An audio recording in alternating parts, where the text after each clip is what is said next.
Hi, this is Eric Keller for Otoy. In this video, we're going to talk about the basics of working with materials in Octane for Maya, and I'm using Maya 2016 for this demonstration.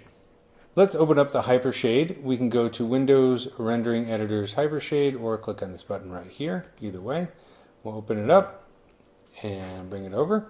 In the Hypershade, I want to go to the Octane section and click on Octane Materials. There are 5 different types of materials available for Octane for Maya: diffuse, glossy, mix, portal, and specular. Portal is a special type of material that is used when lighting interior scenes, so we're going to ignore this material for the time being and focus on the other 4. Let's create a diffuse material by clicking on the Octane Diffuse Material button. Keep in mind that Maya native materials or mental ray materials or V-ray materials will not work in Octane scenes. Only Octane materials work when rendering with Octane for Maya.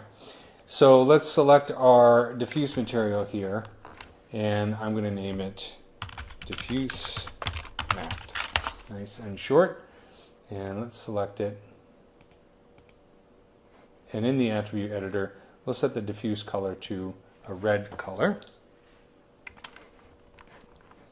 And I'll select this object, and let's zoom in here so we can see a little bit better. I'm going to right click over this material and choose Assign Material to Selection.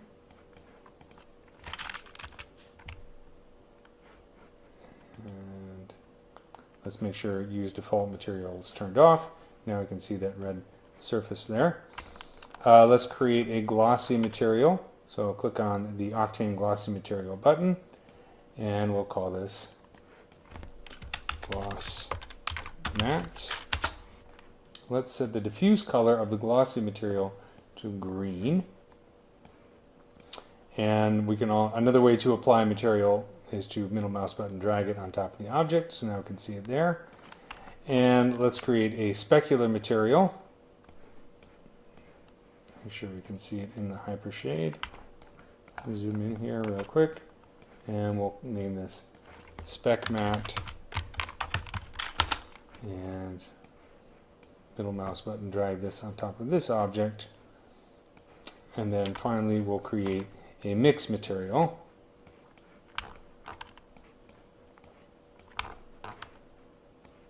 And I will select this object, and we can right click over mix material and choose Assign Material to Selection, or middle mouse button drag. Either way, it doesn't matter.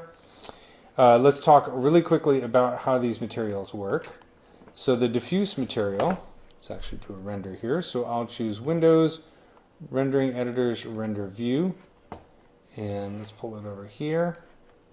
Turn off the View Transform. Let's choose Render, Snapshot, Camera 1, and hit IPR. Now we can see our materials there. So the diffuse material is very good for dull objects that don't have a whole lot of reflective quality to them. So think of concrete or dull wood or something like that. The specular material is good for shiny objects, plastic or metal, things like that. Now this doesn't look particularly shiny, so let's select it. And in the attribute editor, let's go to the glossy material, see if we can make it a little bit shinier. If we turn the spec up, that makes it shinier, but it still is not showing any kind of highlight on the surface. So let's just move the roughness up just a little bit. And as you can see, as we move the roughness up, you can see there's a bit of a highlight appearing there. Zoom in. And we can also increase the index. I'm just making the highlight a bit more obvious. When you're working with materials, obviously you want to put a little bit more thought into the settings that you're using. But you can see now it's definitely a bit shinier. We have more of a highlight there.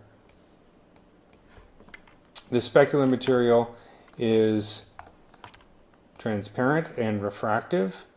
So if we select it here and then go over to the spec matte, we can turn up the reflection. We can also turn up the index. This is going to create more of the distortion as the light passes through the object. And we can also go down here and increase the roughness a little bit.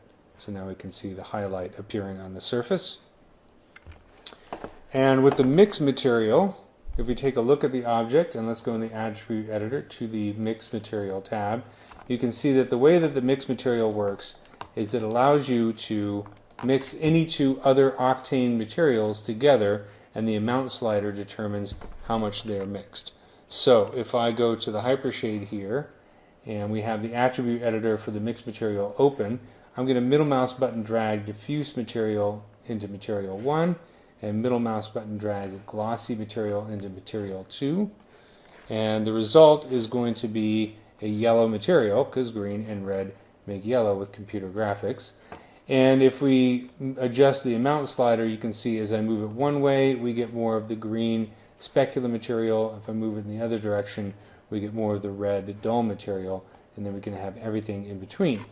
And of course, you can use an Octane texture to control the amount of mixing, and you can also use other mixed materials in these slots. So you can layer multiple mixed materials together and create a rather complex shader or complex material from a number of different mixed materials all working together based on different amount settings.